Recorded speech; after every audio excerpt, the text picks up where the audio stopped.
Now, the rest of the story. Alright, it's time for April's giveaway. If you guys want a chance to win this 320E John Deere skid steer, make sure you leave a comment down below. I'm going to be announcing the winner next Sunday about 9 a.m. in the morning.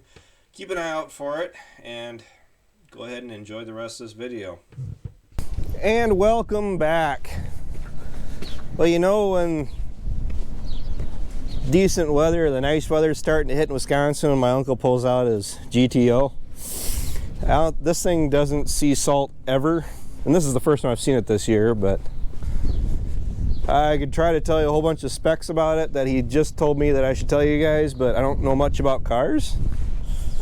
But it does look really sharp. It's a 2006 Pontiac GTO. So, yeah. I think it looks like a nice sharp car. The only thing I'd do different about it, sorry Uncle Kevin, is I'd probably go for blue.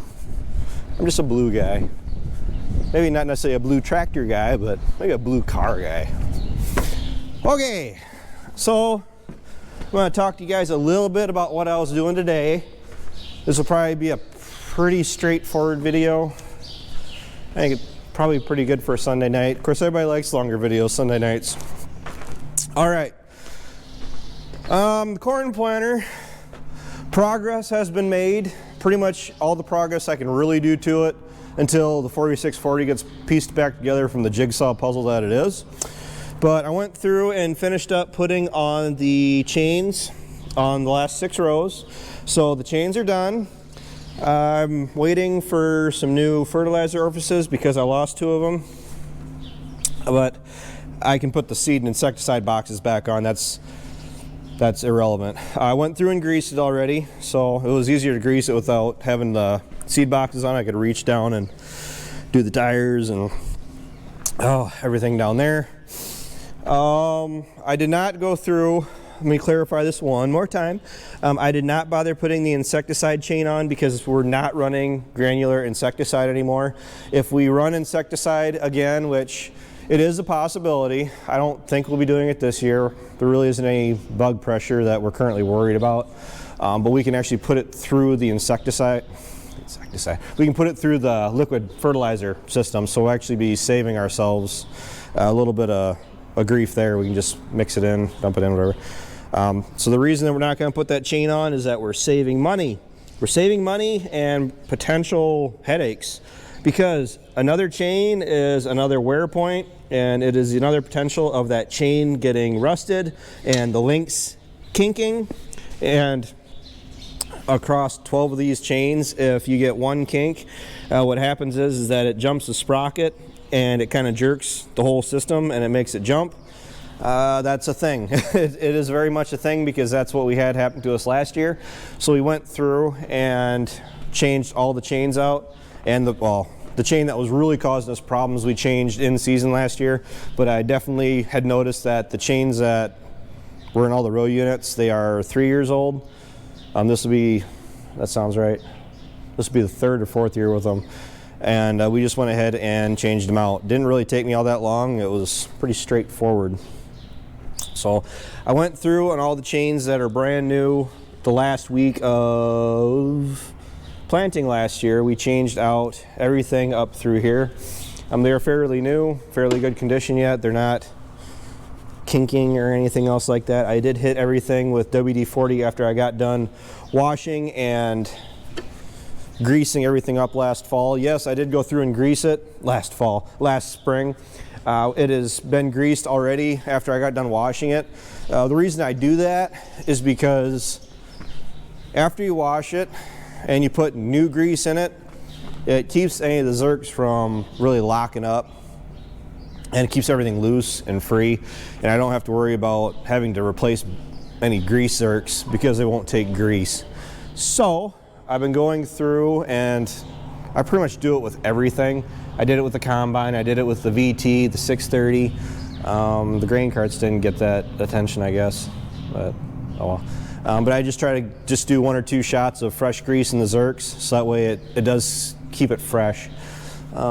So far, other than the tire pressure, which I can do that pretty much as it sits, I'm going to go ahead and put the seed boxes on, the insecticide boxes on, check the tire pressure, and then the planter is pretty well good to go, except for seed firmer I got to change out, and I have to run the fertilizer system. I got to flush it, and I got to make sure there are no air leaks in any of the bags, the air bags. We've only had, I think we've had 2 that have actually given us any problems, but I prefer the airbags over springs like we had on our the 7200 and the 1760. I don't know, I just prefer it. If Andrew has his way, we'll be putting hydraulic downforce and electric drives on the planter someday, but as with all technology, it gets expensive really quick. And I'm really happy with how the planter sits as it is right now. I would like to update the closing wheels. I'm a hypocrite. I said I was going to do it this year. It's not going to happen. The big reason why I really wanted them was for no-till ground. I mean, don't get me wrong, on conventional till ground, changing from something other than the rubber closing wheels would be a great improvement. But let's just say that the expenses hit me a little bit harder these first 4 months out of the year so far, so we've been getting by really well on our yields with previous years with the rubber closing wheels, so we're gonna have to just make do this year. Yeah, so once this thing is up and running, my plan is to hook it up to the planter, make sure the monitor powers up properly and everything works. I can run the pump, I'll run all the fertilizer out through, I'll flush it with water, and then the airbags. But really the planter doesn't need a whole lot of TLC, tender loving care, to get up and running. The 4640, surprisingly enough, needed a little bit more attention than what we were really planning on to really go to work this year. Mainly because of the water pump. Ryan and I took this out yesterday, I believe, and I think everybody, even if you're not a mechanic, can see what the problem is here. We were losing coolant from back behind here, and the fan was throwing it all across the engine. Made a nice ugly little mess. But the plan is, and I want to be clear on this, there's a reason why we weren't going ahead and fixing this tractor up, and why we don't have it fixed by now already, is because we have all the parts we need to get this tractor up and running again. I got the new starter on already, the new batteries are in, the new hoses and everything else. I'm waiting on this. I'm waiting for this part right here, the pulley. I do not want to put the same one back on. They said we could. The problem is it is definitely getting grooved out there from where the belts are running, and to get the new pulley, I could have done one of 2 things. I could have paid the extra shipping, paid the extra freight. I could have had it here yesterday, and this tractor would probably be talking too fast again. This tractor would probably be put back together and ready to run already. Or because it is cold, wet, and muddy out, and I really don't need to pay any more than I really have to, or spend any more than I really have to. So the parts guy, who's a really good salesman, and the fact he's my friend really helps, but I got free shipping if I was willing to wait until Tuesday to get it. So that's the plan. Once this comes in, the plan is I'm going to take this up to my friend's place, up to his shop, and we're going to rebuild it.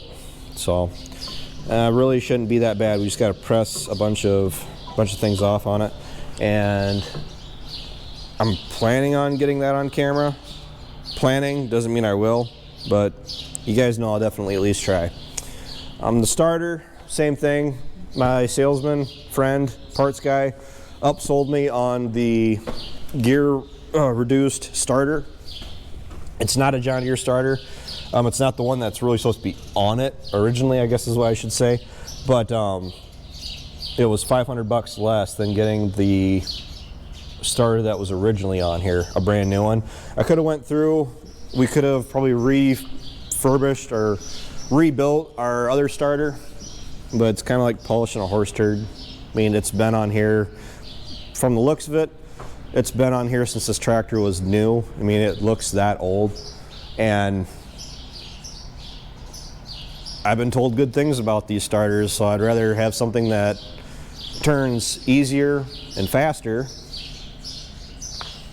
and didn't cost quite so much because it saved me 500 bucks. So this whole job, as far as everything that the 46 is going on with it so far, we're currently under 500 bucks, or not 500, we're currently under $1,000 as far as what this tractor has cost us so far. So overall, I'm pretty happy. If we would have had to take it up and get it work done, then you start getting shop hours on it. But it's not something that we really couldn't handle ourselves. Ryan and I took this off relatively quick. So I know Ryan has covered some on it, so I really don't want to get carried away. I really don't want to overlap talking about something that my brother Ryan has already covered. So that's kind of everything that's been going on the end of the week, or the tail end of the week. I'm really hoping it's going to start warming up, but I'm not so optimistic that this is really going to hurt us sitting still for another 2 days, 3 days. So we're good. There's a lot of random jobs yet. We got to do some work with cows and sell some scrap metal and a lot of other random stuff. So thanks for tuning in. Hope you guys are staying warm, because this whole snow weather spell thing is kind of ridiculous. But until tomorrow night, take care, take it easy, keep in touch. I'll talk to you guys then.